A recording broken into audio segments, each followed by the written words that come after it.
मेहकर तालुक्यातील अंजनी बुद्रुक शिवार येथे 10 नोव्हेंबरच्या सायंकाळी शेतीच्या बादातून उपडलेल्या हाणामारीत एकाचा मृत्यू झाला असून 2 जण गंभीर तर 6 जण किरकोळ जखमी झालेत। या घटनेने परिसरात एकच खळबळ उडाली आहे।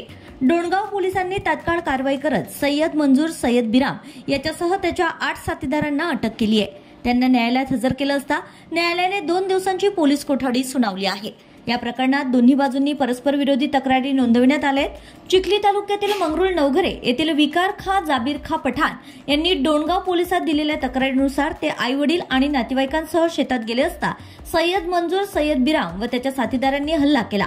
या हल्ल्यात फिर्यादीच्या आत्याचे पती सय्यद अयाज सय्यद वाहेद यांच्या डोक्यावर वार झाल्याने त्यांचा जागीच मृत्यू झालाय। दरम्यान या घटनेनंतर विरोधी गटाकडूनही प्रत्युत्तरार्थ तक्रार दाखल करण्यात आली आहे। त्यानुसार विकार खा पठाण व त्याच्या नातेवाईकांसह 10 जणांविरुद्धही गुन्हा नोंदविण्यात आलाय।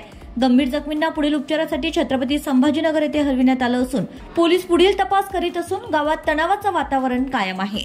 3 ते 3:30च्या दरम्यान डोणगाव पोलीस स्टेशन हद्दी अंतर्गत असणारे जे अंजनी बुद्रुक गाव आहे त्या अंजनी बुद्रुक गावाच्या शिवारामध्ये शेतजमिनीवरून 2 नातेवाईकांमध्येच भांडणे झाली आणि आमडापूर या गावावरून आलेले जे नातेवाईक होते शेतजमिनीचा कब्जा घेण्यासाठी आले असता इथल्या अंजनी बुद्रुक इथले जे रहिवासी आहे तर त्यांच्यामध्ये जो वाद झाला त्याच्यामध्ये सय्यद अयास वाहिद याचा या मारहाणी दरम्यान मृत्यू झालेला आहे। यांना मारहाण करणारे या दोन्ही पार्ट्यांनी एकमेकांना आपापसात मारहाण झाली। तर याच्यामध्ये जो मृत्यू झालेला आहे ज्यांनी मारहाण केली त्यांच्या विरुद्ध आपण खुनाचा गुन्हा दाखल करून त्यांच्या विरुद्ध कायदेशीर कारवाई करत आहोत। या मारहाणी दरम्यान असणारे सर्व आरोपी आपण अटक केलेले आहेत।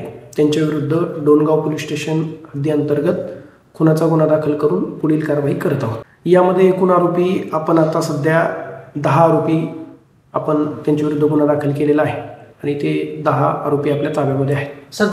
जखमींना जे मृत पार्टी आहे म्हणजे जो व्यक्ती मयत झालेला आहे त्यांच्याकडील जे काही साथीदार होते त्यांना संभाजीनगरला हॉस्पिटलमध्ये रेफर केलेलं आहे आणि आरोपी पार्टीचे सुद्धा काही व्यक्तींना किंवा त्यांच्या साथीदारांना मारहाण झाली होती तर त्यांनाही आपण अकोला रुग्णालयामध्ये रेफर केलं होतं आणि आरोपी पार्टीकडून सुद्धा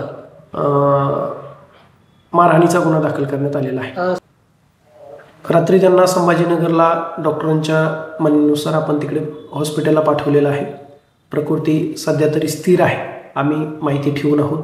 पुढील माहिती काही मिळाल्यास आपल्याला कळवण्यात येईल। Bureau report RCN news.